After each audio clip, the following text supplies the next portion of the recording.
आप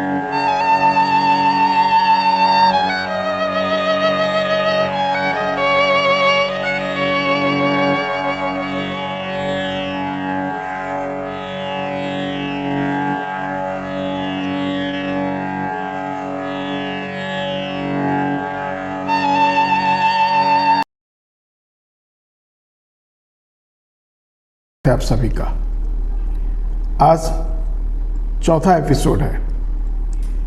इसमें हम बात करेंगे कल के एपिसोड में जो बात हुई थी माननीय उच्च न्यायालय इलाहाबाद लखनऊ बेंच में जो रिट पिटीशन संख्या 2663 1978 का जिक्र हुआ था, तो उसी के क्रम में आज हम इस रिट पिटीशन पे बात करेंगे। इस रिट पिटीशन के लाने का कारण क्या था, आइए चलते हैं 1978 के जनवरी महीने में। जिलाधिकारी देवरिया ने शासन को एक पत्र लिखा जिसका नंबर था 1556 दिनांक 27 जनवरी 1978। और उसमें उन्होंने लिखा था कि जनपद में पाई जाने वाली गौंड जाति अस्पृश्यता से पीड़ित नहीं है, लिहाजा इनको अनुसूचित जाति का प्रमाण पत्र नहीं दिया जा सकता। मजे की बात, शासन ने 2 फरवरी यानी मात्र 4-5 दिन के अंदर जवाब दिया। शासनादेश संख्या 1070 1070 दिनांक 2 फरवरी 1978। उसमें यह लिखा गया कि अनुसूचित जात की सूची में केवल उन जातियों को सम्मिलित किया गया है जो कि अस्पृश्यता के आधार पर अथवा छुआछूत के आधार पर कहीं भी विद्यमान हैं। गोंड को भी इसी आधार पर अनुसूचित जाति के सूची में सम्मिलित किया गया है। यदि इस नाम की कोई भी जाति आपके जिले में है जिसका छुआछूत का आधार है, तो उसे गोंड जाति को अनुसूचित जाति माना जाए तथा उन्हीं को अनुसूचित जातियों को उपलब्ध सुविधाएं प्रदान की जाएं। जिलाधिकारी देवरिया की बल्ले बल्ले हो गई। अब चलिए 9 अक्टूबर 1978 में एक अर्धशासकीय पत्र संख्या 2604 2604 दिनांक 9 अक्टूबर 1978, इसमें लिखा गया कि कोई जाति अनुसूचित जाति है अथवा नहीं के संबंध में भारत सरकार गृह मंत्रालय के संयुक्त सचिव श्री MC मिश्रा के अर्धशासकीय पत्र संख्या 25/73-RU3 मैं फिर से बोलूँगा 25/38-73-RU2 दिनांक 1 फरवरी 1974 में राज्य सरकार को निम्न निर्देश दिए गए हैं। अंग्रेजी में है और अंग्रेजी में आपको जानना चाहिए। The criteria for deciding whether a community deserves to be included in the list of scheduled caste is that it should be suffering from extreme social, educational and economic backwardness arising out of the traditional practice of untouchability। इसका मतलब ये हुआ कि किसी भी community को अनुसूचित जाति में सम्मिलित करना है तो ये देखा जाएगा कि वो अस्पृश्यता, पारंपरिक अस्पृश्यता से पीड़ित है या नहीं। ये 1974 का पत्र था जिसको अर्धशासकीय पत्र के रूप में जाहिर किया गया 1978 में। आपसे अनुरोध है कि कृपया उक्त निर्देश के परिप्रेक्ष्य में गौण जाति के व्यक्तियों को अनुसूचित जाति का प्रमाण पत्र जारी करने यथा उन्हें अनुसूचित जाति के व्यक्तियों की उपलब्ध सुविधाएं दिए जाने हेतु आवश्यक कार्यवाही सुनिश्चित करने का कष्ट करें।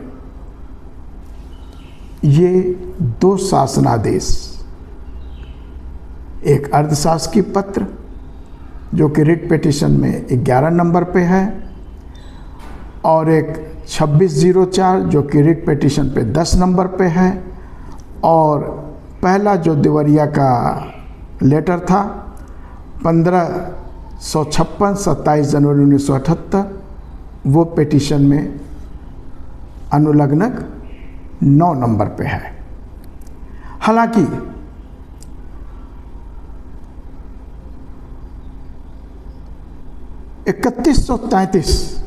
शासनादेश संख्या 3133 दिनांक 8 दिसंबर 1978 के द्वारा उपरोक्त दोनों शासनादेश दिनांक 2 फरवरी और 9 अक्टूबर 1978 को निरस्त कर दिया गया था।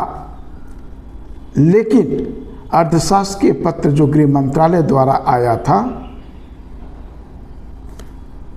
जिसका नंबर मैंने आपको बताया था 25/38/78-RU2 दिनांक 1 फरवरी 1974, उसके लिए उत्तर प्रदेश शासनादेश ने निरस्त नहीं किया था। खैर, लेकिन जो ये पत्र आया 8 दिसंबर 1978 को, उसके पहले ही अखिल भारतवर्षीय गौड़ महासभा हाईकोर्ट इलाहाबाद के लखनऊ बेंच में रिट पिटीशन संख्या 2663/1978 डाल दी गई थी सुनवाई के लिए। ये इसका पूरा बैकग्राउंड है। कहते हैं ना कि अगर न्यायालय में कोई रिट गया है तो उसका बैकग्राउंड क्या है, तो ये बैकग्राउंड था। तो इस बैकग्राउंड में क्या क्या आपने देखा? देवरिया जिलाधिकारी का पत्र, उस पत्र को समर्थन देते हुए शासनादेश 2604 और एक और डायरेक्शन जो गृह मंत्रालय द्वारा भेजा गया, ये इसके बैकग्राउंड है। मैं पूरे रिट पिटीशन पे नहीं जाऊंगा और आपको जो मुख्य चीज़ें उसमें लिखी गई हैं, जो आज भी एप्लीकेबल है, ये आपको समझना चाहिए। जानकारी से ही आप संघर्ष जारी रख सकते हैं। जानकारी नहीं है तो संघर्ष जारी नहीं रह सकता। और हकीकत है कि लोग हवाई बात करते हैं, शासन के सामने बात हवा में करते हैं, प्रूफ नहीं देते, इसलिए फेलियर होता है। और इसका लाभ अन्य समुदाय के लोग जो गौड़ जनजाति या पिछड़े वंचितों का विकास नहीं देख सकते, वो बराबर अड़ंगे लगाते रहते हैं। आइए, जो ये जजमेंट था लखनऊ बेंच पे, ये डबल बेंच का था, जिसमें जस्टिस हरीश स्वरूप और जस्टिस प्रेम प्रकाश ने निर्णय दिया था। निर्णय था दिनांक 30 मार्च 1979। इसमें उन्होंने कहा, संविधान के अनुच्छेद 331 के अंतर्गत अनुसूचित जातियां घोषित की गई हैं। अनुच्छेद 341 के खंड 2 में प्रावधान है कि संसद खंड 1 के अंतर्गत जारी अधिसूचना में निर्दिष्ट अनुसूचित जातियों की सूची में किसी जाति, नस्ल या जनजाति या उसके किसी भाग या समूह को शामिल कर सकती है या उससे बाहर कर सकती है।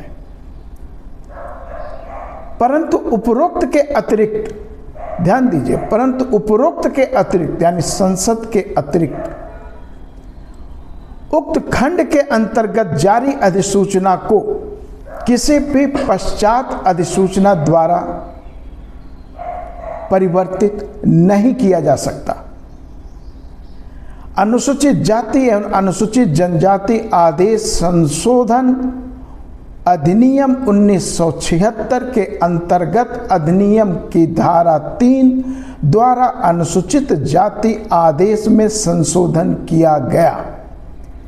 इस संशोधन द्वारा गोंड को अनुसूचित जातियों की अनुसूची में शामिल किया गया। यह उत्तर प्रदेश राज्य से संबंधित भाग 18 रोमन वाला है -3 में मध्य संख्या 36 पर दिखाई देता है।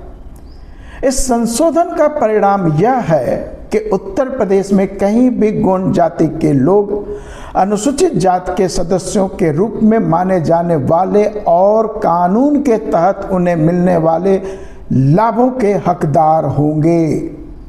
संपूर्ण उत्तर प्रदेश में गोंड अनुसूचित जाति को जो भी लाभ मिलते हैं कानूनन, वो सारे इनको मिलेंगे। ये 1979 के ही जजमेंट में आ गया था कि संपूर्ण उत्तर प्रदेश, और उस समय संपूर्ण उत्तर प्रदेश का मतलब था उत्तर प्रदेश और उत्तराखंड वर्तमान का। एक बार संविधान के अनुच्छेद 341 के अनुसार गोंड जाति को अनुसूची में शामिल कर लिया गया है और यह आदेश पूरे उत्तर प्रदेश राज्य पर लागू हो गया है, तो किसी भी प्राधिकरण को इसमें अप्रत्यक्ष संशोधन या परिवर्तन करने का कोई अधिकार नहीं है। उत्तर प्रदेश राज्य की कार्यकारी शाखा executive instrumentation of UP government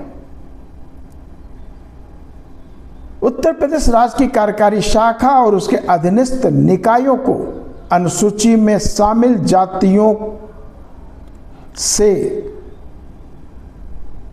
समूहों को बनाने या बाहर करने का कोई अधिकार नहीं है।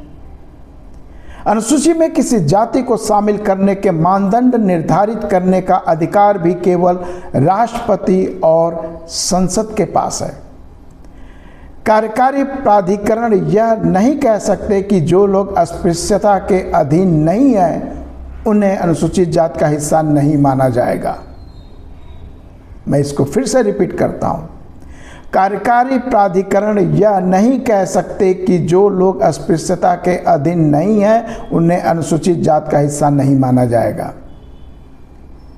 इसके अलावा अस्पृश्यता को अब कानून द्वारा मान्यता नहीं दी गई है और अधिकारी इसके अस्तित्व की धारणा के आधार पर कार्रवाई नहीं कर सकते।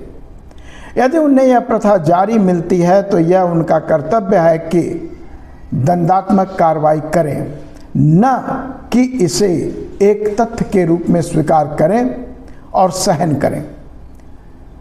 अनुलग्नक 9, 10 और 11 के माध्यम से अधिकारियों ने राष्ट्रपति अधिसूचना और संसदीय अधिनियम की सामग्री को बदलने का प्रयास किया है, जिसका उन्हें कोई अधिकार नहीं है।